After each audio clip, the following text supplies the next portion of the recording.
I think most of you know who I am. But just for those that don't, my wife and I have been mission co-workers in Congo for 37 years, and we were both born there. So we have 40-some years of connection to the country. For the last 20-some years, well, I've been missionary co-worker the whole time, but I've been seconded to a NGO, a non-government organization called IMA World Health, which we worked out kind of a hybrid system of mission commitment linked into donor funding or government funding. I was the director of that program for 15 years, but this last year I stepped down from that and moved into a position called Senior Advisor for Innovation, Localization, and Partnerships. When there was an email going around about what to do in education, I can't remember exactly what triggered it, but I responded that maybe in my new role with localization and partnerships, I could help out. And it seemed to strike a chord with people that they wanted to know more about that. And that's how I ended up at this pulpit here today. I think it's kind of strange that we're at this church organization, we're talking about a USAID term, one of their new initiatives, and how we can plug into that. But I think we need to be creative in the way that we go about doing missions these days. And I hope that through this presentation and conversation, we'll come to a way of supporting missions better. So this is like the second time that USAID has tried to bring local organizations to have more role in implementation of their programs for stability and for improvement in the quality of their programs. But not much was happening for a long time. But it's really starting to snowball with USAID and other donors to try to bring out, build up the capacity of local organizations. The USAID term is localization. Their target is to have 70% of their funding going through local organizations. They haven't, as far as I know, set an end date for it, but they're running very late. I've noticed that all the large programs that have come out in the last couple of years have had this formula to them where they're asking for, one, to partner with strong local organizations, have 50% of that funding going through them from day one. After 3 years, moving it up to 75% of the funding going through the local organization. And then after that, after 5 years, having it 100% go through local organizations. That's extremely aggressive timeline. We'll talk about this a little bit more, but I helped move a group towards a local organization. It took me 19 years. So maybe if we know what we're doing, we can get there faster. But what it's doing is all the things that were required of international NGOs now is being passed to the local organization. So technical strength, they're going to be looking for organizations with technical strength. They're going to be looking for geographical coverage, organizational capacity, and innovation for dealing with those issues. Those are the things that win new projects.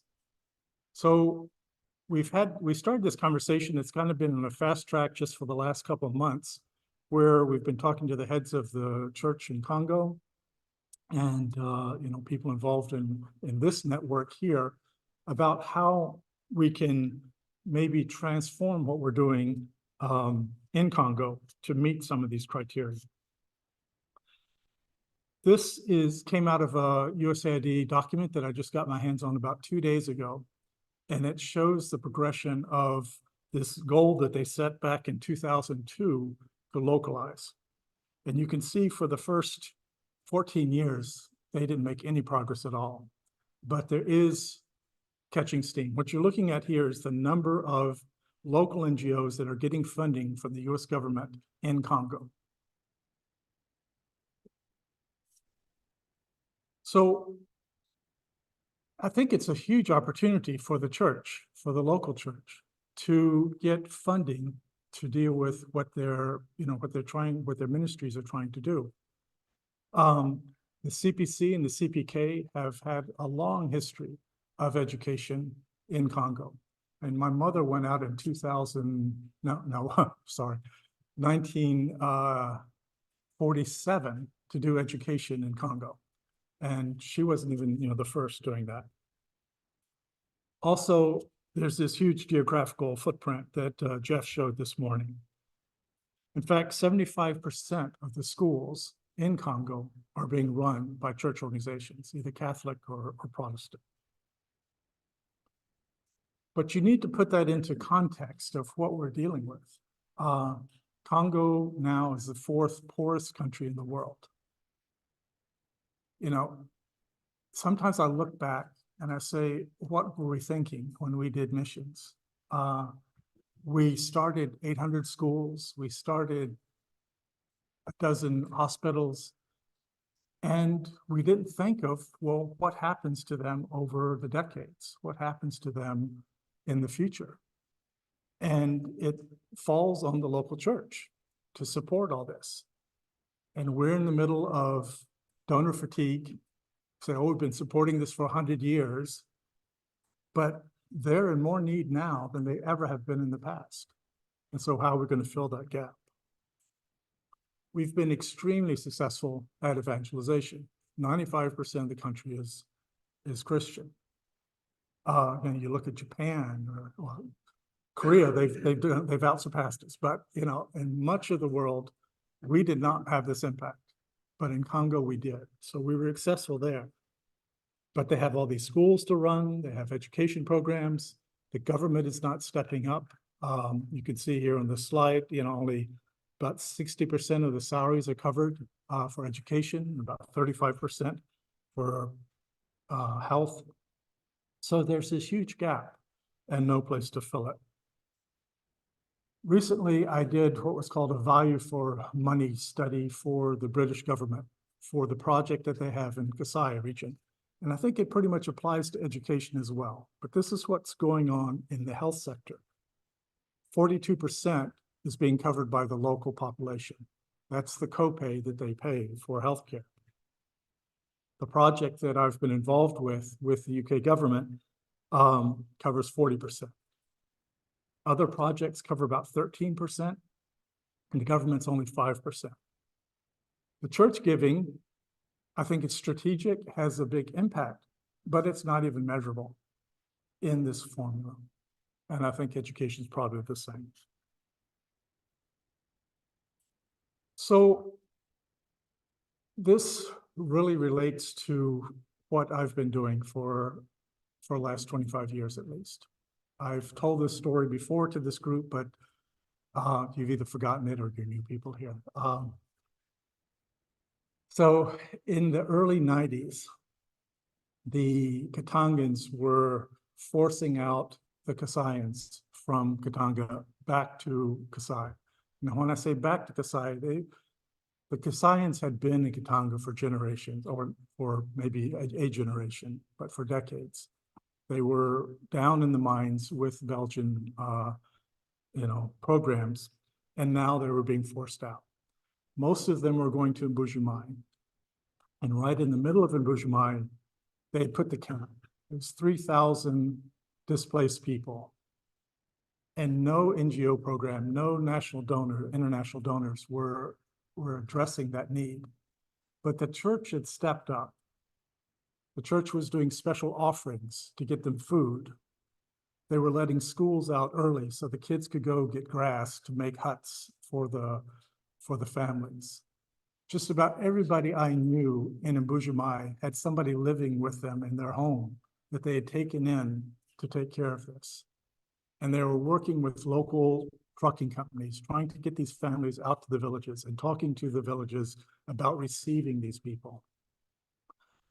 And I was thinking, this is incredible. There's no money from the outside coming in, and they are dealing with this problem in a very humane and effective manner.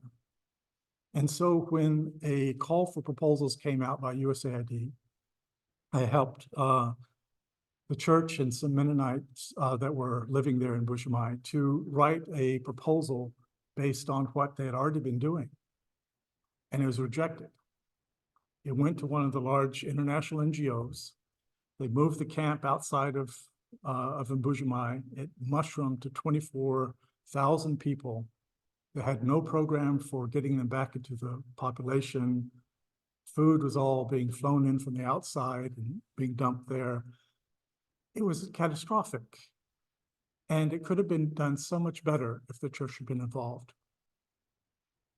When I saw that, I said, we need to be catalysts for giving Congo a voice in how it deals with its own problems.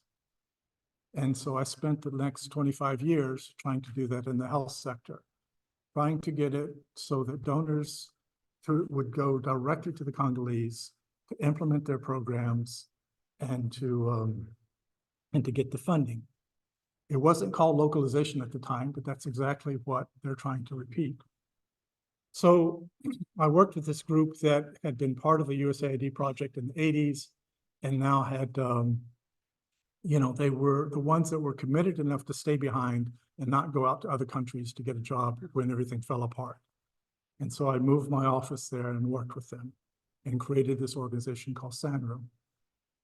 SANRU is probably the largest local health organization in Africa. It manages $160 million a year.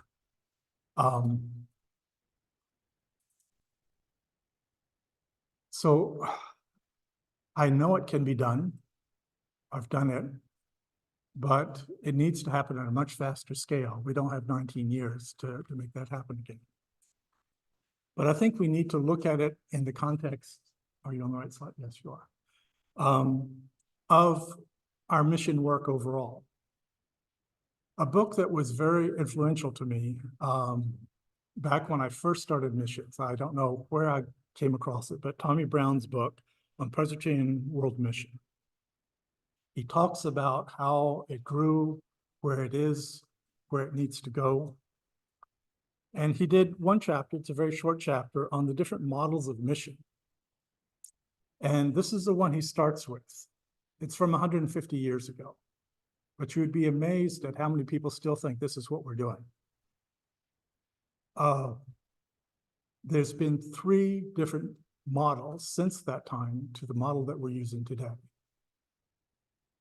And we're kind of, I would say, on the tail end of this model. It's the current mission is where the church on both sides is sharing personnel and sharing resources, but the church from the Congo side is doing it from their perspective, and the Americans are doing it from their perspective. It's helpful. It's way advanced from what I showed the last slide, but it's still 2 different organizations trying to talk to each other and trying to do their work separately with help from each other. 30 years ago, Tommy Brown proposed this model of mission, one where the 2 churches work together to cross whatever boundaries need to be crossed to meet a need. And that's what we're facing here today for the education. They have 800 schools, no funding, and they want to keep making that happen. They still want to have that service for their community. How can we work together to make that happen in a mutual way where we are strengthening each other and depending on each other to make that happen? So I'm going to propose here something that's coming out of my organization, Chorus, but also just generally every single NGO is now trying to figure out what is the model? How do you make this localization happen in a constructive way? And I like this one because it's very holistic.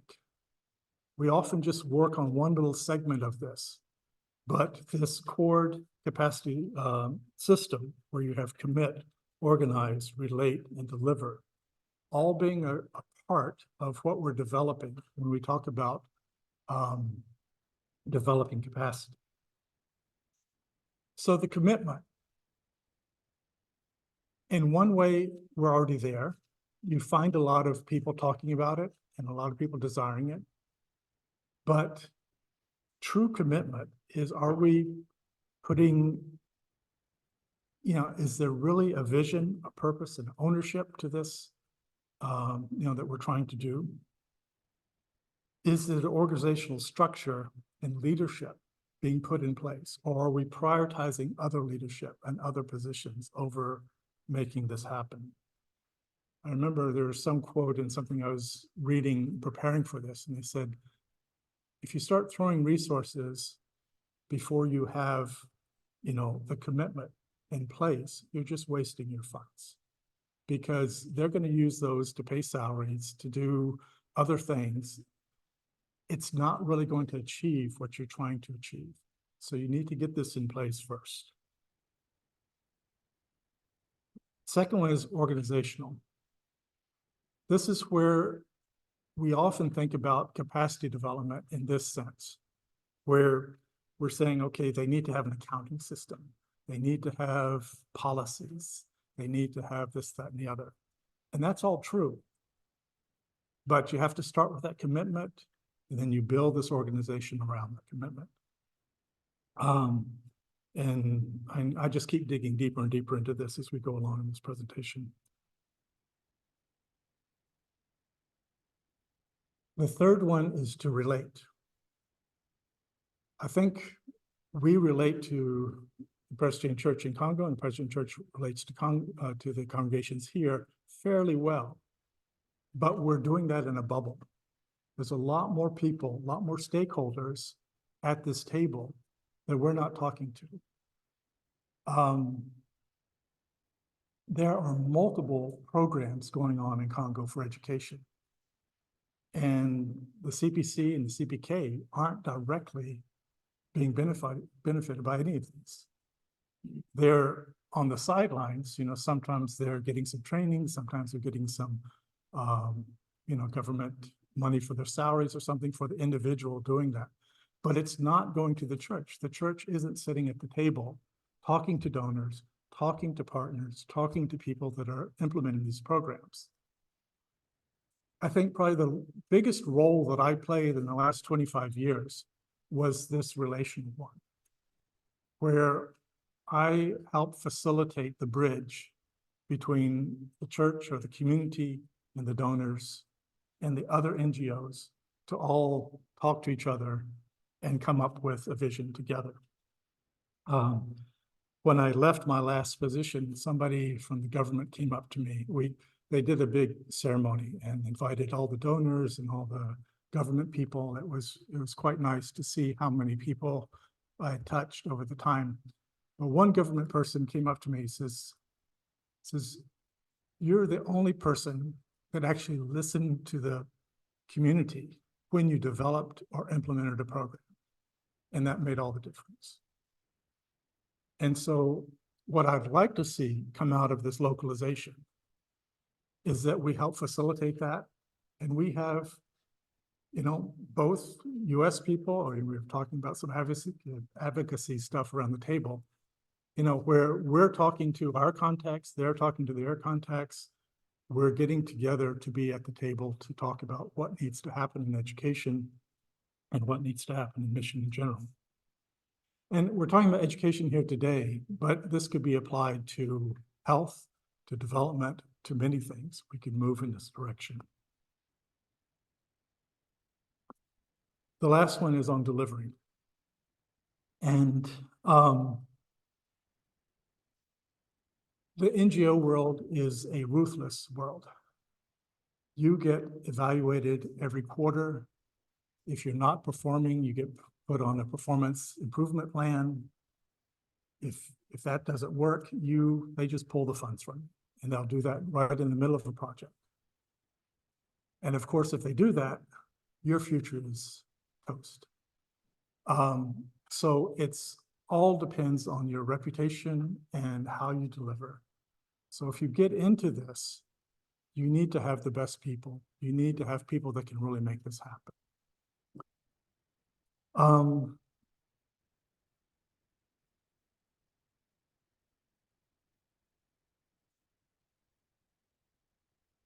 so this is what I consider the essential elements of local NGO. You have to have a dynamic director that has the technical competence and can network with donors and government. There have been studies that looked at what made a project successful, what made programs successful. And about 80% of it is who you choose as your leader. If you don't have a strong leader, you're not going to achieve what you want to achieve. But if you do, you can achieve things that you never thought were even on the table. These other things can come about later. You can get consultants, you can get part-time people. There's, you don't have to have your whole team in place. You do have to have your director, your leadership in place, but the rest can come later. And the things that they're going to be looking for is a qualified finance director that can develop a budgeted work plan and do accrual accounting. And I fight this battle all the time. Headquarters doesn't need a budgeted work plan. The donor isn't asking for a budgeted work plan. But to implement a program successful, you have to have a budgeted work plan. And you need to know the variance on that every line, every month. If you don't, you can't manage it. So until people look at the accounting from the basis of achieving, delivering, they won't be successful. And then all programs want to have more and more monitoring evaluation. With all the electronics, all the new, everything out there, they want you to stay right on top of that. And if you're not, you will be left behind. So I've really prioritized the monitoring evaluation component to all my programs. In fact, we actually got the government to switch over their whole information system for the healthcare sector because of what we brought to them and showed them what they could do with information. And as all of you know, information is power. If you are not controlling, following the information, you're not going to be at the table because you're not really that valuable to anyone unless you really know what's going on. Then the technical expertise, you can't fill all the posts, with people that are just interested in the program or people that are in the family or people that are pastors or whatever. It needs to be specialists in this area to be taken seriously. And then the independence of a competent governance. I think this is hard for us in the church to do, both in the US and in Congo. We want programs to run through the church. We feel like if we're not doing that, we're not respecting the history of who we are. I know in the Presbyterian Church, we have resisted ever starting an NGO, this Peace USA, that actually implements for us. PDA tried to do it at one point and it was shot down. They tried to do it in evangelism and it was shot down. So our own congregation hasn't been willing to make that step. And now as we talk to our partners in Congo, are they willing to make that step? Because if you're going to get donor money, you have to be completely separate. You can't be buying Bibles and, doing evangelism in the schools, with their money. You can do those things, but that has to be your money. The donor money needs to be kept separate, it needs to be trackable, it needs to be auditable, all of that. So it has to have its own independent structure to function. You won't be considered without that. And then the independent governance. Every organization needs a strong board. And without a strong board, you won't be making the right decisions. Even with a strong board, it'll be hard to be making good decisions. So the stronger you can get that board, the more representative it is of the community, of the people that are involved in that issue of education, whatever you're working with, that will make you successful. People often say, well, where are you going to find this, committed technical people that you would need to have an organization like this? We just don't have that in the church. Well, that's not true at all. Some of the strongest people that I work with came out of the church. And it's being able to recognize their potential and helping them build that potential. The person on the screen here is Bernard Ngoy. I met him back in like 2002. He was a young doctor at Bulape Hospital, and I could see he was committed, he was innovative, he was a good communicator, and Woody was running around at the same time and saw the same potential. So I don't know when we did that, but he got half the funding, I got half the funding, and we sent him to public health school. He got his MPH. And then he worked for the government for a little bit, and then he came work for me. He's been my right-hand man for 14 years. And it's been a mentoring and a growth for both of us as we went through that process. Another example is Dr. Albert Kalonji. He was the doctor at Lubonda. Again, it was his first post out of medical school.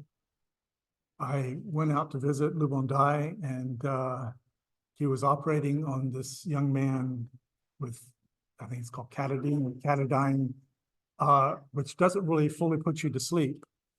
And so the body was twitching on the table, and he was there in flip-flops, sewing this guy up with a fishing line. And I was like, wow, what courage and, ingenuity to just use what you have to serve the people as best as you could. So he was actually the first person, when I got money from the US government to send people to public health school, he was the first one that I sent. He got his MPH, he was the top of his class, everybody was trying to hire him. So we hired him, and he's moved his way up. Now he's the technical director of SANRU, manages 18 projects with this budget of $160 million a year. And, those two examples come out of our church, out of our hospitals. I don't know what's in the education departments, but I'm sure that there are some young, dynamic leaders that we can identify and support and put there. When the church says we don't have the leaders to do this sort of things, you had them, but they left because you didn't offer them opportunities. And by doing this localization, we are giving them opportunities to stay within the church, to serve the church, but to have a career and have an impact on the countries, the country that they love. This is back to USAID, coming out of that same report I showed before. They did a study, and they had 560 organizations, local organizations that they were evaluating. And you can see here, 67% had less than 100,000. I don't know how much we give in education, but I'm sure it's pretty close to 100,000, maybe more, that we give every year just on our own. So we're already in the top tier as far as giving support to Congo to make some organization viable. But we need to go that second mile to get them up so that they can manage over 100,000, they can manage 500,000. Because a minimum project with USAID is going to be 2 to 3 million, and often going up to $10 million a year. We need to have people that can have that capacity. But if we leveraged our funds to build their capacity, then we can get there. So what do we need to do as an American church, or I would say together in this new model?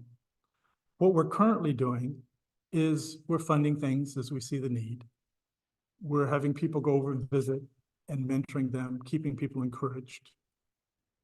We have a very mutual way of looking at it. We're not evaluators. We of course will talk about what's working and not working, but we're there to help. So we're mentoring and we're supplying resources. And all that needs to continue, but that's just step one. Something that is more structured and we could do more of. Site visits that are really organized to, help move capacity forward. Now, many of you remember Bob Ellis. He was the champion of this. He would try to organize a trip every year, every other year, flying around to all these mission stations, bringing people from, Presbyterian Women's Group or moderator of the General Assembly or different people to understand what's going on, and then to, discuss around the table together how we move forward. Things like on-the-job training, I'm sure that's going on to some extent. Internships, we don't have a formal system anymore that I know of. But I was thinking back, I was a Presbyterian volunteer intern, and it was formative for my, development of where I went in life. Hunter Farrell, Dan Stanton, we all were there, kind of a cohort of interns in Congo, and we all contributed heavily to, missions over the years because of that experience. In my program, I've been running an intern program for off and on for the last 11 years. And it's been so enriching to our program to have young people come in and look at things differently. And then from that experience, many of them have come back and worked with me on different projects. And I think we could do more of that. And if the Presbyterian Church as a Louisville doesn't have the program, we need to work it out somehow on our own. Trainings and workshops. A lot is out there. We're going to cover that a little bit. This low dose, high frequency training.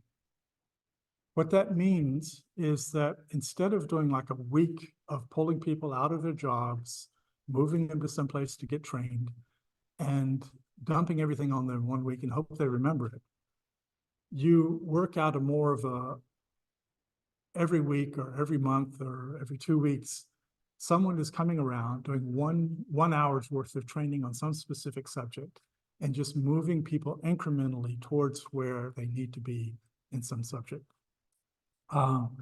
This has been very helpful in the health sector. A lot of organizations are moving towards this, and I think it's something we should use more. E-learning. There's an amazing amount of information out there now. In my project, we found an app produced out of Copenhagen, Denmark, that helps nurses do deliveries better. And we got that app into the hands of every single health center, and we've decreased maternal mortality by 38%. Because people have a source locally available to them. They know what every step is. They run into any situation, they can find the answer. And I know as Americans, we're a bit of an older crowd here, but how many times do you go look at a YouTube when you're trying to fix something? Or, it's just become part of what we do all the time. And we can research our churches and our, the people that are doing these programs, where to look. It's a little bit harder in French than English. Most stuff's out there in English, but it does exist. And often you'll find that the English version has a French version somewhere. So back to the courses. When I started doing the health stuff, I had public health degrees, but it doesn't really certify you to do some of the stuff I was doing. So this Momentum group specializes in helping NGOs and their staff get up to speed on whatever subjects they need to do. And so, I took 3 or 4 of these courses. I've sent my staff off to take these courses. Now there's more and more of these online. When I did it, I had to go to South Africa, and other people are sent to Kenya, so then it gets a little bit expensive because you have the transport and you have the housing and all that. But more and more of this is happening online, and you can get certified to do the accounting, to do the M&E claims, to do all of this. It's all available. And it's in French as well as English.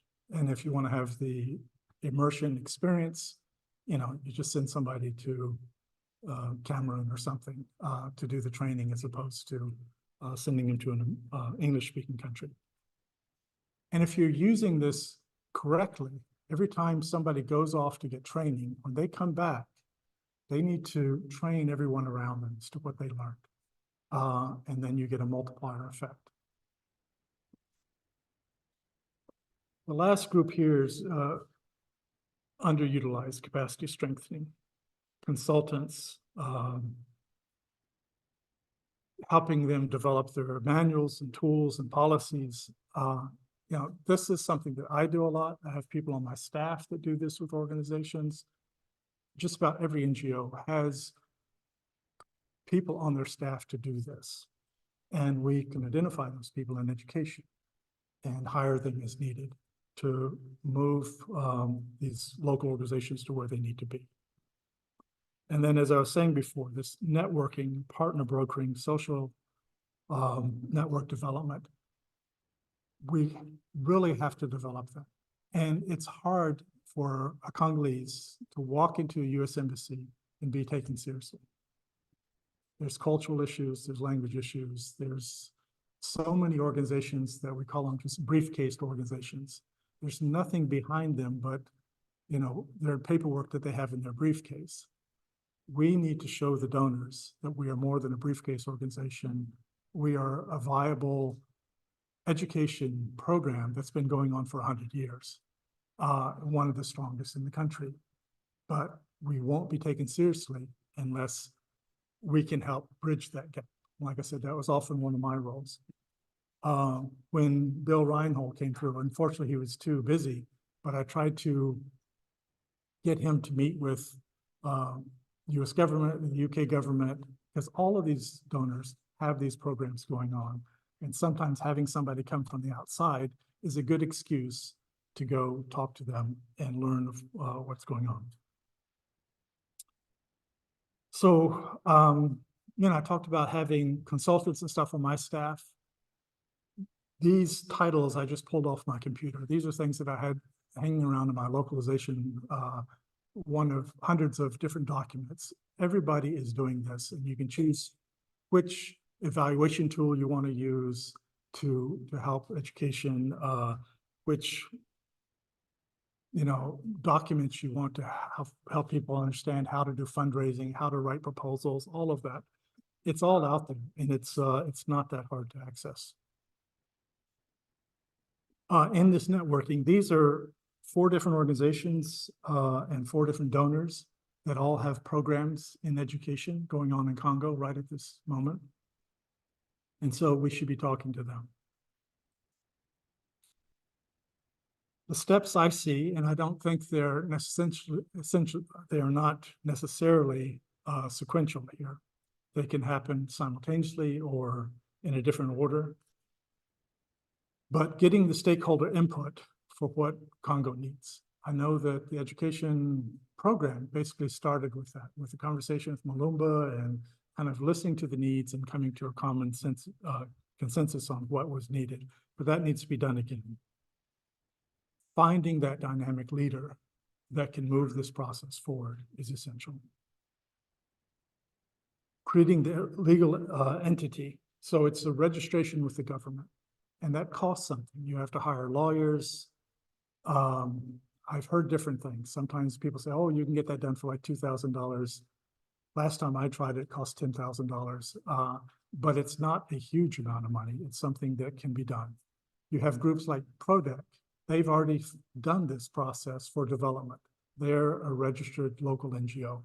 But in education, we would have to create that and then get it registered. Development of these policies on accounting and property management, human resources, all of that. Again, there's a lot online, just tailoring that to what our needs are. Finding the essential team, using available resources to address the needs. it's very biblical. The people that handle well the small funds are the ones that get the big funds. And you already are priming the pump with the small funds. If we can show that those funds are being used effectively, then we get in line for the larger funds. The comprehensive information system. I know that there's been a lot of emails trying to get updated statistics on what's going on. This should be happening every month. You should always know what's going on. It shouldn't take a special study to find out what's going on in the schools in Congo. It needs to be continually happening. And I know there's 2 information systems that the government already uses, but I haven't heard anyone in the church mention those 2 information systems. And at my program with health, we use the National Information System, but we supplement that with our own ODK systems that we put out for everything. Inga follows all of her staff with the ODK. So every time they do a visit, she knows exactly what they've done, when they did it, what the results were. So you develop your own information system to stay on top of it. Linking up with existing programs like that Save the Children program that's going on right now in Kasai. The country director for Save the Children is a Presbyterian. And he had us over for dinner the other day when he found out that we were Presbyterian missionaries. I mean, he would be so open to working with the Presbyterian Church on whatever programs we have. We just need to make those links. And then you build your team around those opportunities. Some decisions that need to be made are, will the NGO, will it represent both the CPK and the CPC, or will they be 2 separate entities? There's advantages to both. If you have in both, then you have more ownership by the church. But if you split it up, you have a less geographical footprint, and one group might make it and the other one might not make it. In fact, none of this is guaranteed. Even if we put all this in place, we might not be that organization that USAID chooses as the one that they're going to fund. But one thing for sure is our work in Congo will be stronger, and we'll have more potential to do what we've been trying to do, and less frustration because of the capacity of the people we'll be dealing with. So what is the church's technical strengths, and how can they be developed? And how can we work side by side to develop that? What innovations are needed? If you're just saying, okay, I'm going to build a school and I'm going to put some books in, it's hard to get funding, because yes, that's needed, but where's the innovation? Where's the leapfrogging of what we're doing to take them to another level? All you're doing is kind of putting a Band-Aid on a broken system. And how will the U.S. churches help in this localization process? All those steps that I talked about, who's going to step up, who's going to organize, who among your congregation has some of these skills, could be that consultant, could be that intern. Those are decisions that need to be made congregation by congregation. And I end on this. You need to always keep in your mind that your success is dependent on your reputation. And you're evaluated, like I said, on a quarterly basis. And all you have to do is miss 1 quarter, and they're concerned. You miss 2 quarters, you're on a PIP. And so once you start moving down this line, you need to make sure that you can keep that quality up and keep that reputation up. And once you have the reputation, like Sanru, with their 18 projects, they turn down 30 projects a year saying, that's not our priority. Everyone is coming to them because their reputation is so strong. Everybody wants a strong local NGO that can handle this. And they just get bombarded with offers to be a part of this project, or to lead this, or to work directly with the donors. But you have to develop that reputation first, and then it can keep snowballing from there.